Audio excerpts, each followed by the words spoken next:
Things got rowdy in downtown Portland. Now, it was in the aftermath of a vigil for an African-American man who had been killed by police officers. Now, the vigil itself was peaceful, but afterwards, protesters poured into the streets and things got intense. People described the scene as chaos. Random people in cars driving by were harassed by the protesters. Let's take a look at some of the video that came out of the incident in downtown Portland.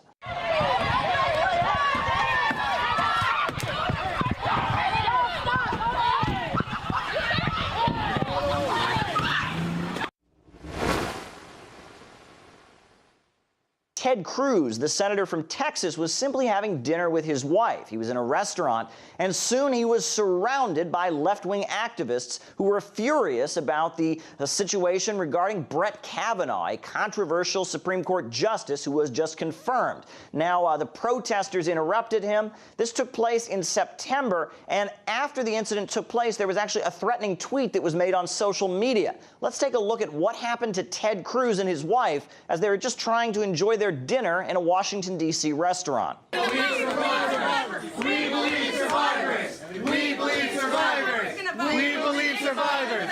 We believe survivors! Beto is way hotter than you do. Candace Owens, she's an activist with the conservative organization known as Turning Point USA.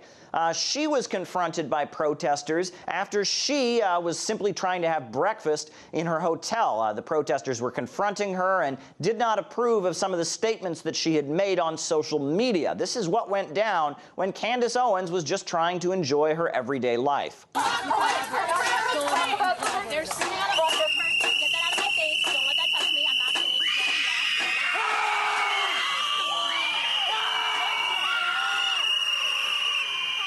There seems to be an extreme polarization in the country between those who support Donald Trump and those who oppose him.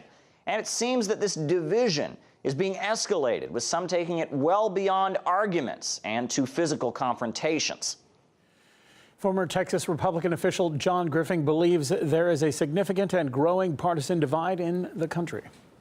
This is a mob rule mentality, and this is what has been encouraged by Democrat leaders, and it's certainly not consistent with the democratic process. The Democrats have ceased being able to defend their own ideas. In fact, many of them don't know what those ideas are. They change from minute to minute, from second to second, depending on whatever whim or sense of emotional outrage they feel.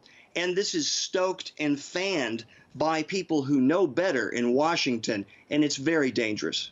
There are people like me and others who are engaging in community, a form of community pushback with forums and with models of civil dialogue. And that is a trend I would like to see encouraged, modeling what civil discourse looks like again for the younger generations. I don't care how controversial, a subjective term, someone's views may be. They're a U.S. senator. They should be given at least their space.